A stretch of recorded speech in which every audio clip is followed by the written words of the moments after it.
Hi, besties.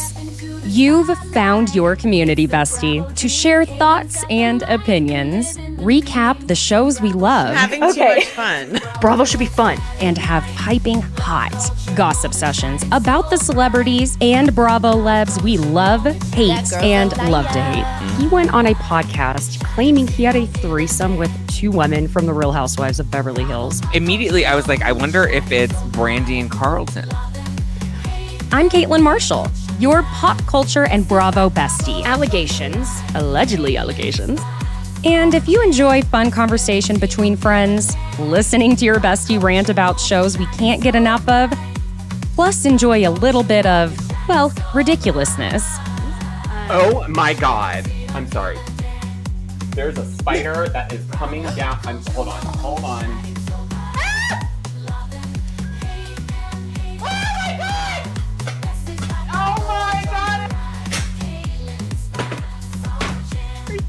It's like the Blair Witch Project. Oh my God. Has anybody seen my ring? Oh my God. I don't want to ruin the party or anything. Have you seen my ring? Oh my God. Can you look on the floor for my ring? God, someone's gonna kill me. Don't mess with me because I will come. What? Oh. Feel free to leave that in for whatever entertainment purposes. You're in the right place. So thanks for joining me on Besties by Bravo. Hi, besties. Thank you for joining me today, Tuesday, September 17th. You get me all to yourselves because Georgio could not make it today. So I'm sorry, you just have little old me. Or I could be like, yeah, you get mama all to yourself, but that sounds really freaking weird, doesn't it? Okay, I'll stop. I have to tell y'all, I sustained a very Shannon Bedore style injury because I was doing something so dangerous for a millennial. Dangerous activities. I was putting a shirt on.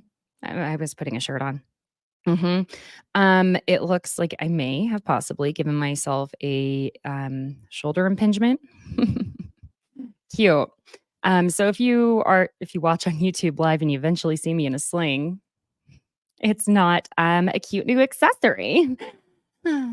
Not wearing one now because I still am refusing. We'll see because I'm gonna get better real quick, like yesterday. Please. Well, friends, it's been kind of a crazy, I'm going to say week. No, not even week. Since last Thursday. My TikTok, my gosh, y'all, a lot of people were interested in the information I was finding and just providing on the secret lives of Mormon wives / hashtag mom talk cast members. And it's been a lot. So if you are interested in that, go check out the TikTok Besties by Caitlin. But also, in case TikTok gets banned, please go follow Besties by Caitlin, Caitlin on Instagram, because I will eventually have to move over there to posting more often, which I need to anyway. What am I even saying? Now, what I am considering doing for people who are like, oh my God, I don't want to watch 12 videos. I'm thinking I'm going to see how much time I have on Thursday. So I prefer to under promise over deliver, but I may do like a bonus episode with all the mom talk Mormon wives tea. Y'all let me know if you would like that because seems like people on TikTok are liking it, huh? Okay. Should we jump into this recap of the Real Housewives of Orange County? Because, oh my God, I think it's about to hit such a high note coming up, especially with seeing the previews. I'm excited. I'm not going to lie. I love seeing Emily just go full throttle, and that was in our coming up. And, ooh, honey. Okay, let's start her off. So I'm just going to, we know we picked up from where Heather and Shannon were discussing the photo. Oh my gosh, that photo was terrible from the night of Shannon's DUI. But can I tell y'all, I feel like production did Shannon dirty, showing her getting glam, because I also think obviously they were wanting us to empathize with her even more, seeing her a little bit more run down. But geez, guys, come on. It was eerily like what they did on Salt Lake City when Lisa Barlow freaked out, like, I want my glam. Where's Morgan? I get glam everywhere. And then they like hit her with the worst lighting, and Lisa Barlow's absolutely gorgeous. So, yeah, it was just okay. So Emily goes to talk to Alexis. And again, props to Emily. She keeps winning this season, and I love it. She is saying the things that all of us are thinking, and she's not really trying to cater to any particular person. She's just trying to do the right thing, which shouldn't be so difficult, right? No. Mm. And so she goes in, and Alexis is trying to act like she's just the sweetest girl and everyone's best friend. It's like the most phony thing ever. I mean, she's like, oh, hi. Look how cutie you look. Tell me about your day. I mean, it's giving Mean Girls mom, Amy Poehler. What's the hot gossip? Tell me, what's the 411? Emily is clearly not thrilled to have to be there, and Emily tells Alexis that Gina brought up the alleged ring camera footage videos from the night of Shannon's DUI that John and Alexis are blackmailing Shannon with. Well, of course, Alexis is like, it's not just Shannon's side of the story. It's not. Let's just take pity on Shannon. Okay.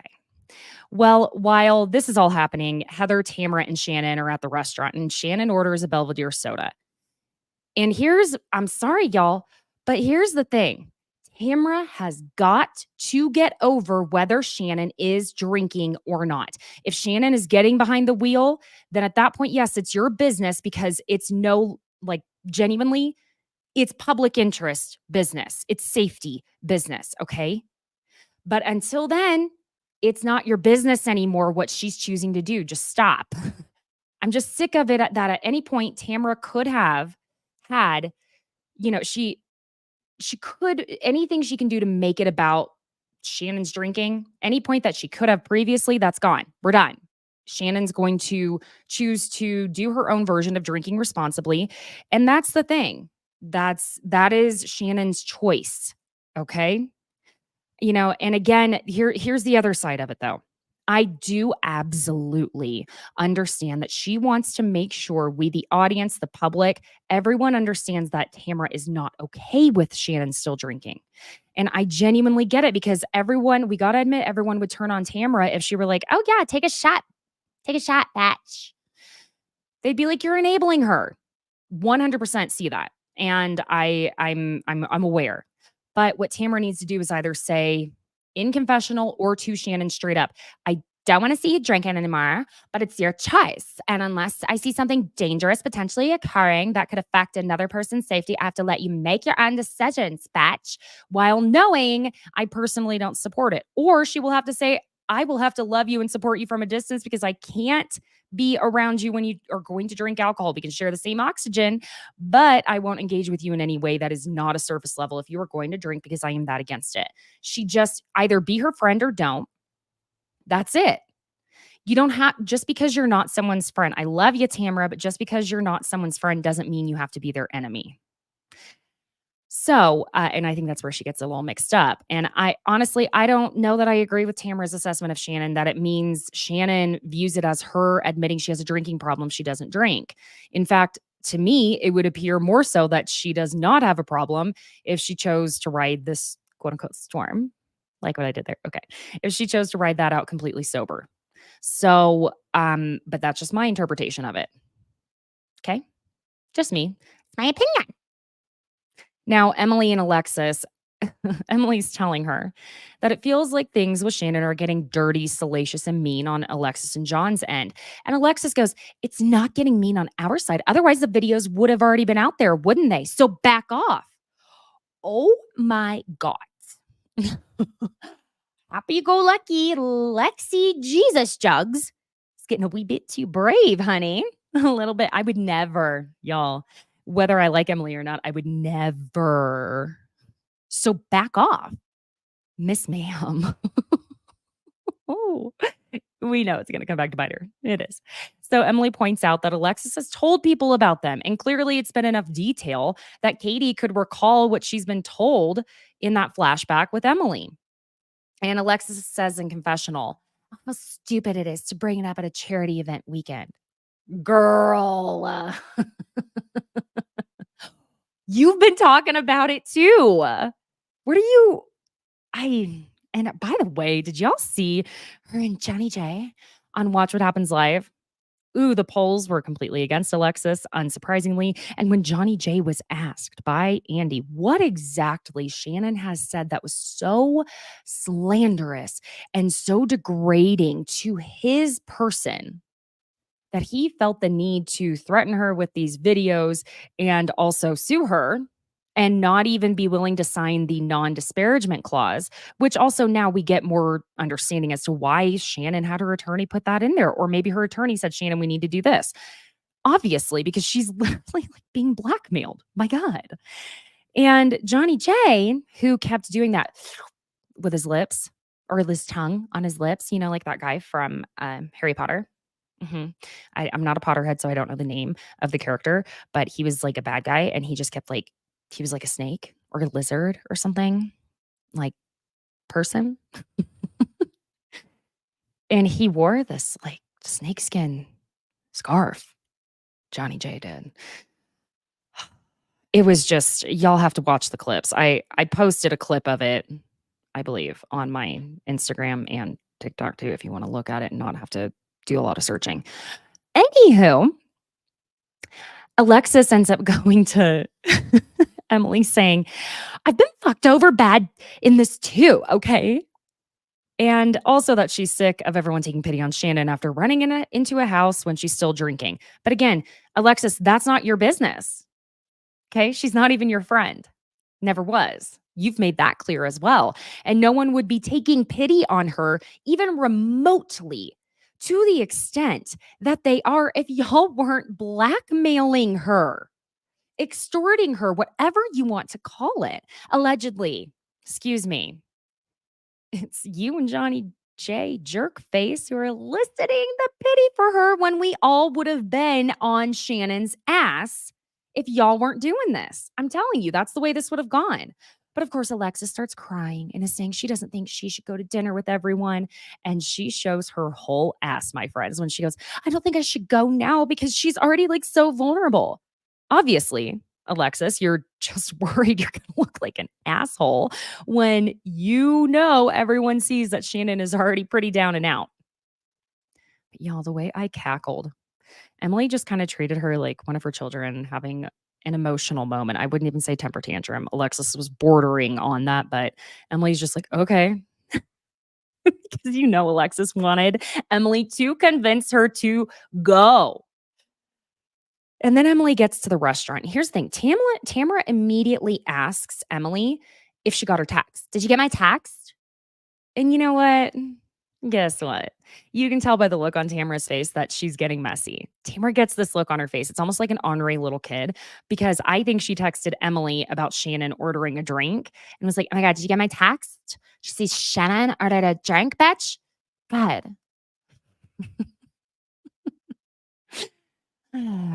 Tamara, Stu, messy.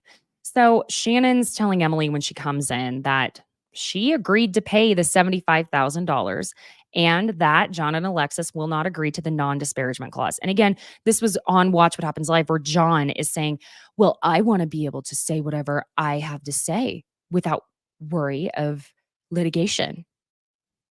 But he also couldn't say what Shannon said about him. That was so bad. It was just, well, saying I didn't pay for anything. Sir, is your ego that fragile? Is it? Because I'm going to tell you what, any truly wealthy person is going to be like, okay, sure, yeah, I didn't pay for anything. Whatever, bitch. And move on. And they also wouldn't be asking for $75,000 back if they were actually wealthy and doing okay. But I would say neither here nor there, but it is important.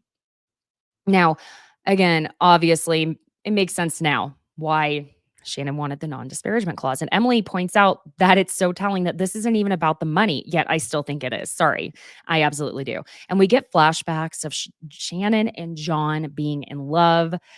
And from what we see, honey, he is clearly a love bomber. Okay. Now, Gina brings up that Emily talked to Alexis. And why is Tamra writing so fucking hard for Alexis? Someone tell me. Because it's against Shannon. Shannon, you bitch. Tamra says that Alexis feels like everyone thinks she's a horrible human being because she fell in love with John. And, thank God they tell her, Tamra, it has nothing to do with that.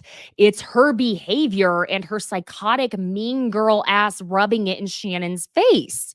Like, truly, I'll tell you, it's again, more mean girls. How is this happening? More mean girls. It's like Regina George being with Aaron Samuels.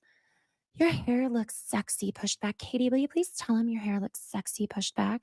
Like, for fuck's sake, guys. And Tamra telling Shannon she just should have a conversation with Alexis. For what? For what reason? They've already tried. And it ended with, there's the door, Shannon Bador. Tamra says in her confessional that she feels Alexis needs just as much support as Shannon at the moment, and that it's because of what Alexis has gone through emotionally. And here's the problem.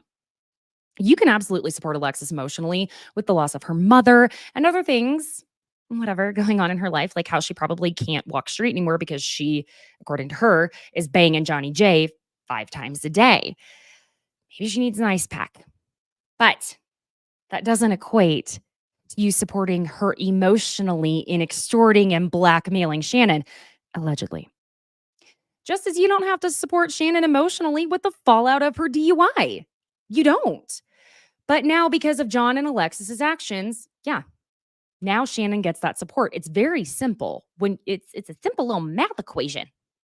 I'm sorry, y'all. I was in tears. I was laughing so hard at the way the conversation at the table was interrupted after Shannon got up. To Shannon just wailing and carrying on to Jen in the back of the restaurant.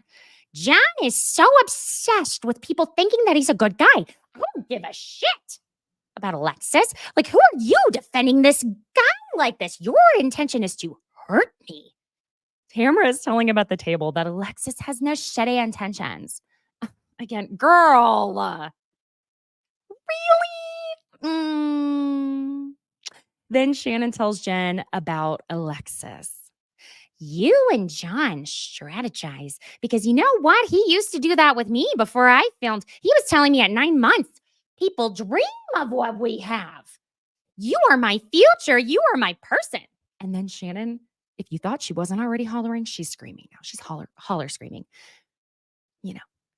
I will never, ever, ever be in the same room with her again. And immediately realizing, well, apparently that's going to happen tomorrow. Shannon Bador. Girl, Miss Storms. Jen's just like, yeah, it is going to happen tomorrow. And then Shannon just goes, and after that, I'm fucking out. Everyone at the table is like, what is happening out there? Why is Shannon screaming? Heather is just, why is Shannon screaming during my charity weekend? This isn't about Shannon Bador. If you ever come from my family, you will lose more than my friendship, especially if you are screaming in the back of a restaurant in Sonoma. Sonoma is classy, people. So Shannon and Jen go back to the table, and Shannon just asks that they all stop talking about Alexis and John Jansen. And she goes, let's stop talking about it. Let's talk about Gina's vaginal rash. What? And here's the thing. There's fun Shannon, but it's also, I'm hoping it's not just fun Shannon because of the Belvedere soda. Also, someone please tell me why Tamra Judge was putting her finger up Emily Simpson's booty, or what my son calls his cute little tushy, booty butt. Why on a pool table? Emily had on such a cute dress. Why would she? No. Never know with Tamra Judge. I just want to say hi to a few people here in the chat. Hi, ATX Mel. Oh, hi, Annie. Yes, thank you. I am doing better aside from my Shannon Bador style shoulder injury. Oh, hi, Jason. Hearts to you too, honey. Hope you're enjoying Ireland. Hi, Becky. Yeah, hi, besties and dirty vaginas. Mm. You never know what's going to happen here, my friends. Be sure and join the chat here if you're on YouTube Live. Join the chat, and I'll give you a little shout out. Have conversation. That's what this community is for, my friends. Okay, let's move on. So, the baking crew, y'all. Okay, Gina, for the most part, like these last 2 episodes, she is winning the season along with her bestie Emily. I like it. I really, truly do. And Gina makes this great point in asking Alexis to not assume that because they're trying to support Shannon, that they're against her. And that goes to my previous note that you don't have to support Shannon's fallout from her DUI. And again, you also can support Alexis emotionally in whatever she has going on in her life without it being that you're supporting every decision she makes. And you can also not be friends with someone and not be their enemy. Okay? Just because you're not friends with someone doesn't mean you have to be enemies. Tammy Sue, Tammy go hammy. Love you, but you're going a little too hammy. Shannon over with Heather Shannon eventually, and Katie and Jen. Shannon shows up to the forest soundbath meditation, nature healing bullshit.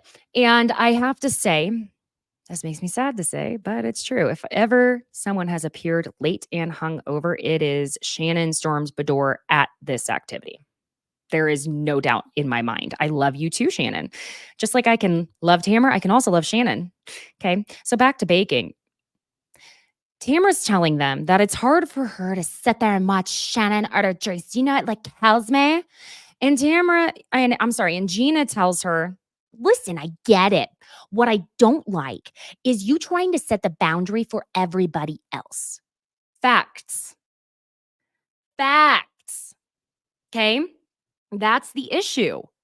She's trying to set the boundary for Shannon, for everyone in the group, by yelling and screaming about it. It's Tammy go hammy time, and it needs to chill. And Gina is saying that while she has had her own shit with drinking, she saw Shannon was about 20 years ahead of her if she continued down the path that she was going, and she didn't like that. And that's why she's okay with being supportive of Shannon right now. Gina says they're going to be supportive of both Alexis and Shannon at this present time. And Alexis tells her that she thinks everybody just needs to butt out. Then why are you talking to everyone about it, Alexis? You are psychotic, Jesus Jugs. Now, Emily is just about to make a point, which I would have loved to hear, but this annoying ass hippie baker comes up. I don't know. Why do I feel like her name is Sage? And she's like, so did the biscuit making make you all come together? Oh, healing through biscuits. Miss Ma'am, go away. You and your feather earrings, go over there. Oh, I just hurt my shoulder trying to get into this. Guys, this is what it's like being a millennial and trying to just get dressed anymore. Injure yourself putting on a tank top. It's dangerous stuff out here. Excuse me. Anyway, that hurt. At meditation, Heather, Jen, and Katie are feeling one with the earth. And then Shannon is just hacking her lungs up. And eventually Shannon is just face fucking down in the grass and is continuing to act hungover as fuck, rolling around. I mean, honestly, I would have found this more hysterical if she wasn't so clearly hungover. And listen, she'd had a bad, bad day. I am not going to take that away from her. But I do kind of wish it wasn't so blatantly obvious that she was so hungover. Okay? Like, girl, you've been doing this a while. I don't know what you got to do, some just tomato juice, drink some Alka-Seltzer, do something. Figure it out. The girls at baking get ready to go to the fashion show. And I think it is important to note that Emily comments she's already worried about whether the outfits are going to fit her or not. So over meditation, Katie tries to bring up the issue that she had again with Heather because she just wants Heather to let her speak as she's feeling, as per what she says in confessional, that Heather is treating her as something disposable. And Heather really, she just shuts her down. She's done. I am done with it. So, okay. Nice try, Katie. Best of luck. The fashion show.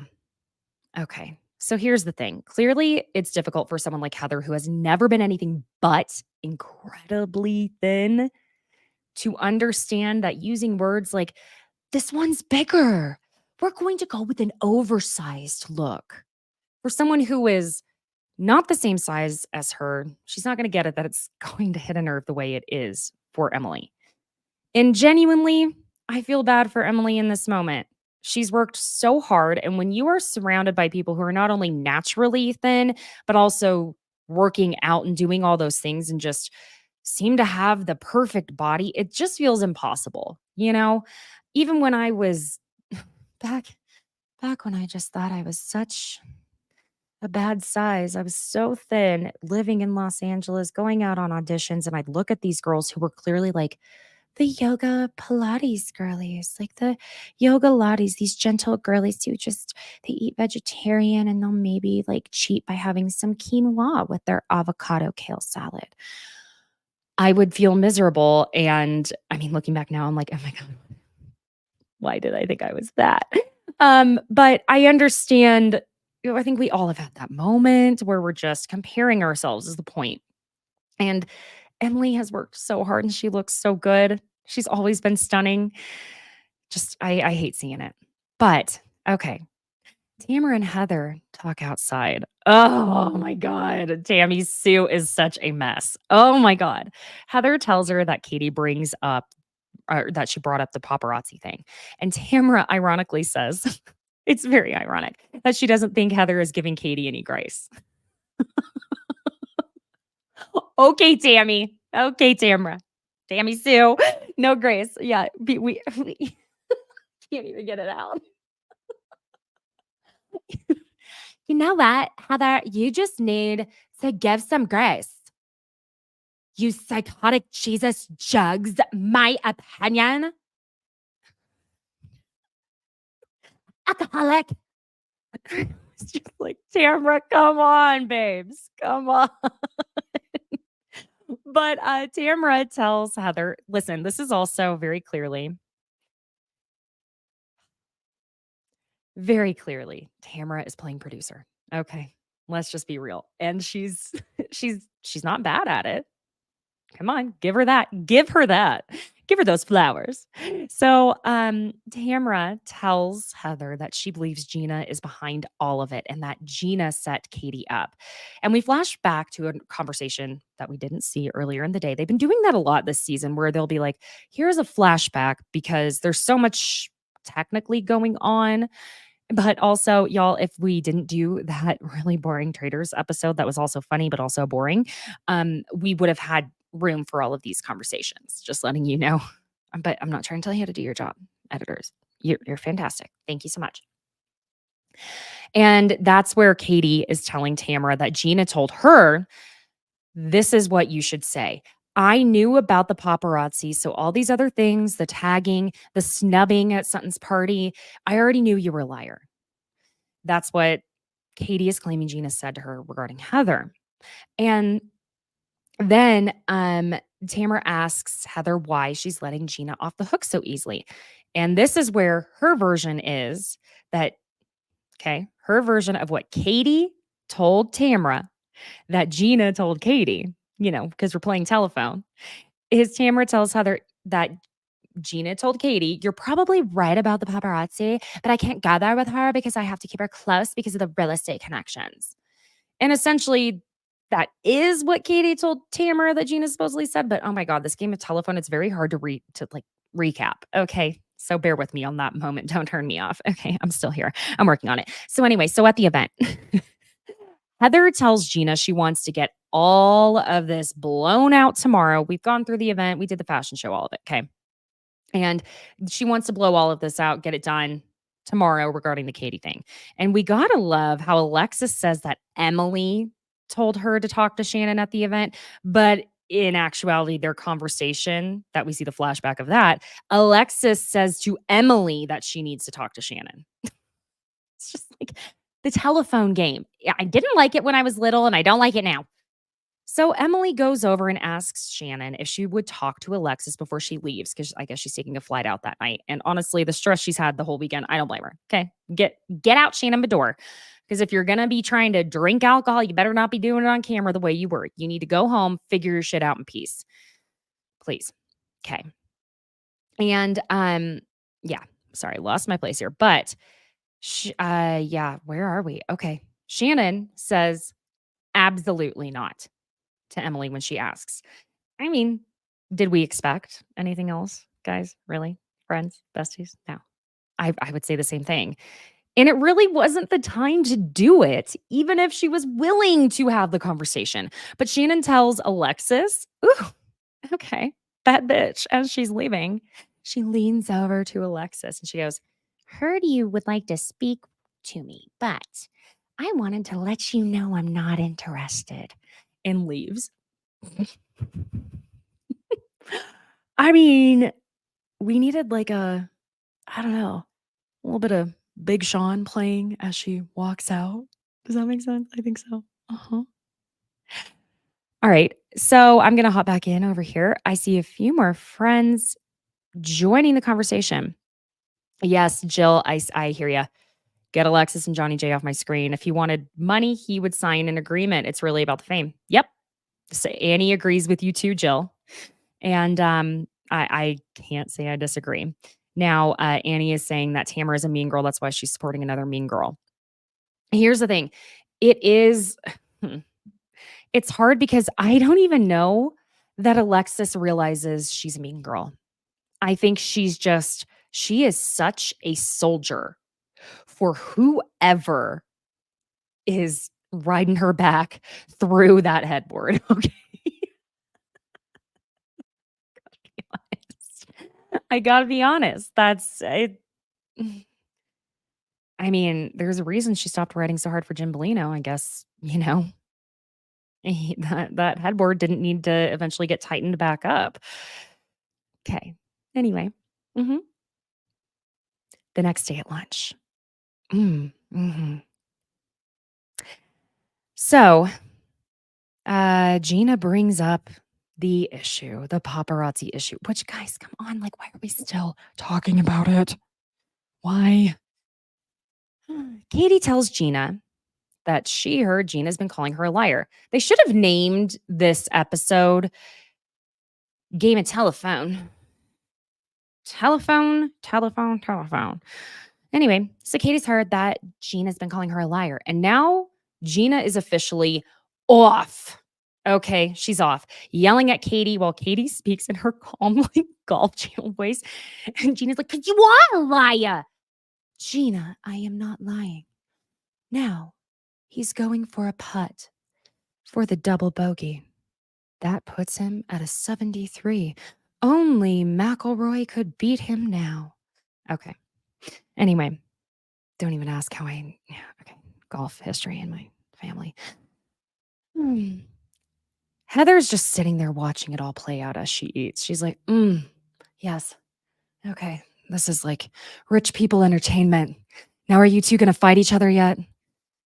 Producer, I paid extra money. I'll give you a tip if you'll get one of them to punch each other in the face, please. Oh, this is boring. They're just going to yell at each other. Fine. Now, here's the thing. Gina did have a difficult morning regarding Travis, but here's also the other thing.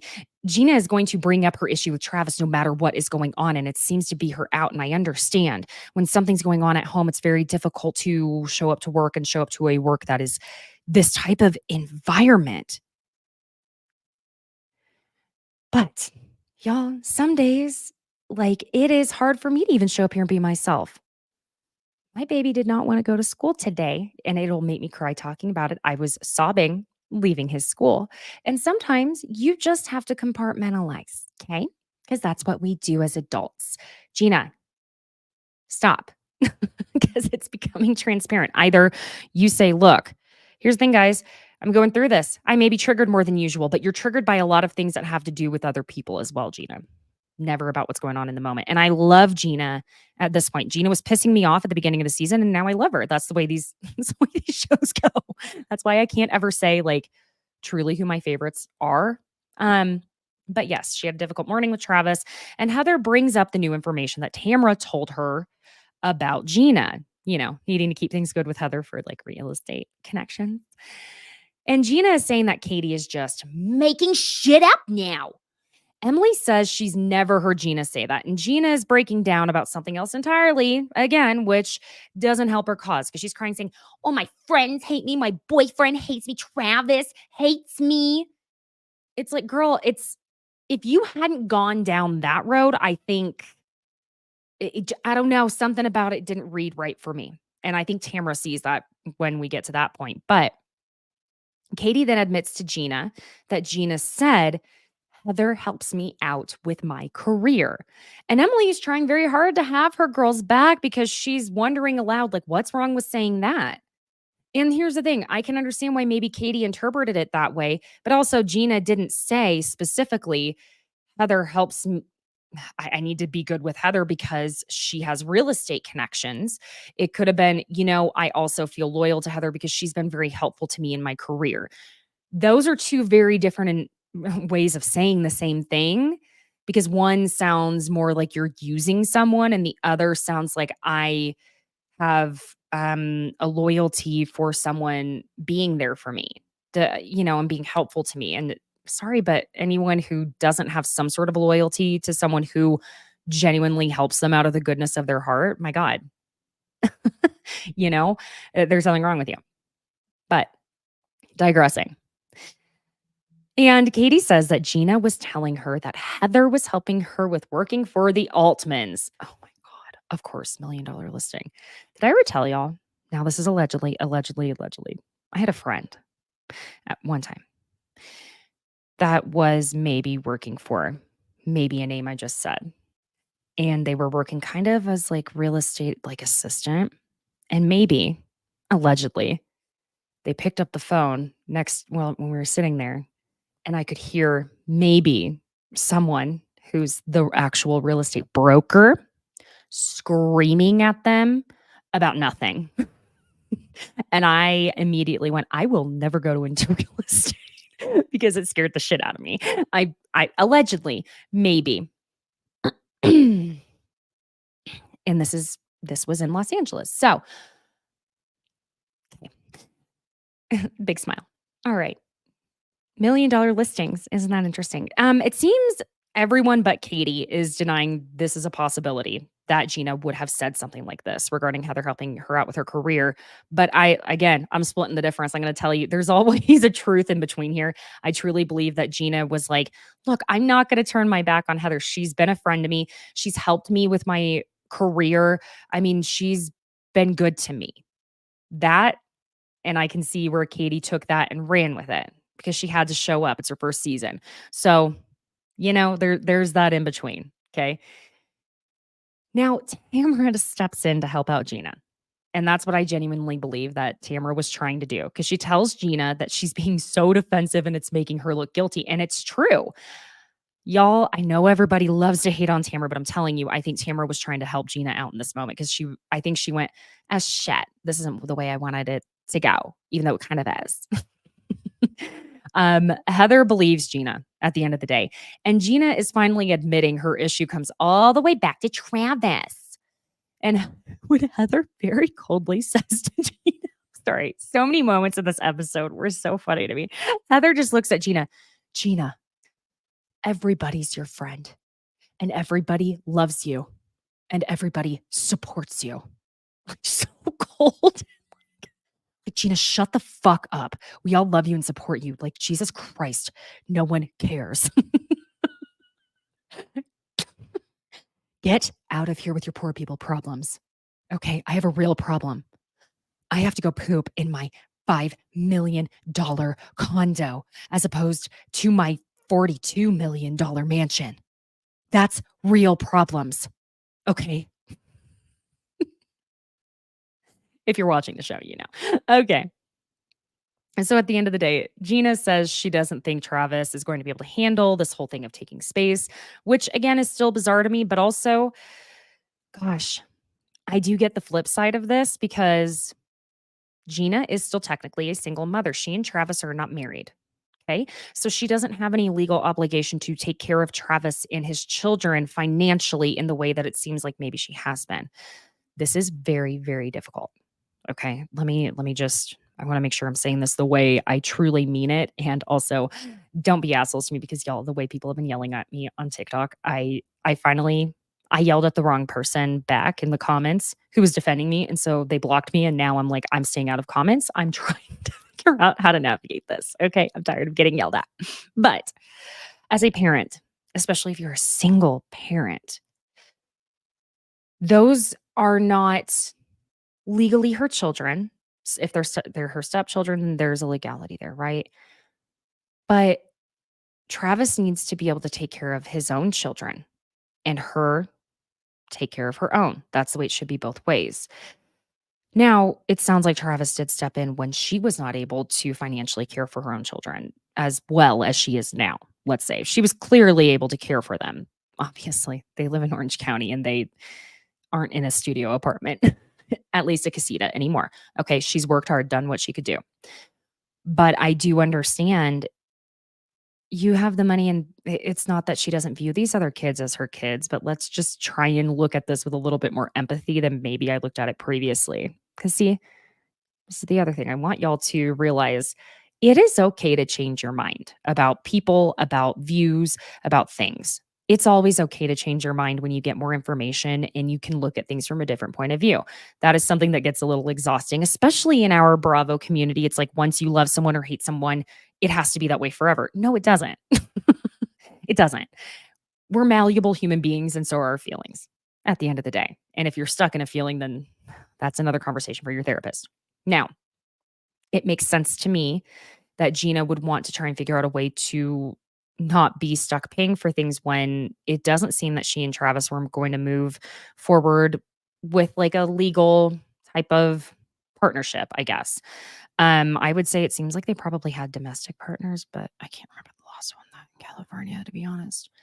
Now, was it a hard decision for her to make? Yeah, but it sounds like at the end of the day, she chose her kids over her relationship. And I'm sorry, but when it's especially like, I was going to say, especially not the father of your children, or at least like when it's not the father of your children, you're choosing your children over the new relationship. It doesn't matter. At the end of the day, you need to choose your children when you feel that you need to choose your children. And that's what I think she's doing. And it sounds like Travis is not okay with that. What I hate for what's happening with her kids is that they're now shuffling back and forth between three homes, her home, Travis's home, and also her ex-husband, Matt. That is where I'm like, Gina, maybe we got to come up with a better plan. Just a thought. Still support you, girl. Okay. What I will not support with Gina is that one confessional look, which thank you for calling your own self out, honey. That was funny. I love it when you guys can poke fun at yourselves. It's the best. It's have a sense of humor and it means everything to us fans. Okay. Before we go, I'm just going to, oh, hey, Becky. I wish, what was that? I wish you had a call-in feature. So we, oh gosh, what is that? Oh yes. And the community plus we have to celebrate 1,000K. Yes. Thank you. I'm so glad we got the community to 1,000. I need to work on growing the Facebook community so y'all can continue to chat outside of here because that's part of what again, I've been saying from the get-go is I did not have hardly anyone to talk about Bravo with when I first started this. And I was like, I need someone. And I would always notice I become just like besties with anyone I would be able to start talking Bravo shit with. And so I want y'all to get that too, because it's kind of hard to meet people out in the wild. Although even this last week or two, I randomly met another girl at the pool that she was like, so what's your podcast about? And I was like, Bravo. She was really sweet. She was like, what? I love Housewives. So you never know. The more you get the chance to talk about it, you never know who you have it in common with. Again, thank you all for joining on the YouTube live. Besties, wherever you are listening to Besties by Bravo, please leave a 5-star review. It genuinely means the world. I read all of the reviews, even the bad ones. And the good ones mean so much to me. And I hate that I can't like comment back and be like, oh my God, thank you. I love you. So this is me saying that to you when you have left a nice review. Be sure and check out the Pop Culture Besties merch shop and follow at Besties by Caitlin, Caitlin, on Instagram and TikTok. And feel free to send me a DM on either one. If it takes me a minute, again, it goes into requests. It's kind of annoying how it does that to me. Or you can send me an email when it's not just a, hey, you fucked up someone's name email. Gotta love this. Send me an email if you're like, yes, please give us almost a full master list reading bonus episode, like maybe like a 20-minute episode on the mom talk Mormon wives stuff, because there's a lot of stuff that I've been finding out and I need to get more confirmed before I can say anything publicly, but I can give a little bit more juice here just for the besties, maybe a bonus pod. So let me know. Feel free to reach out. I always reply. Okay. And I will see you all Thursday. I don't know what the date is on Thursday. Every time I try and click anyway, I will see you on this Thursday at 1 p.m. Eastern Standard. Yeah, right? Oh my God. You guys, 1 p.m. Eastern Standard, 10 a.m. Pacific. Where am I? All right. I'm here on planet Earth. I hope you are too. I will see you Thursday, besties. Thanks for joining. Bye.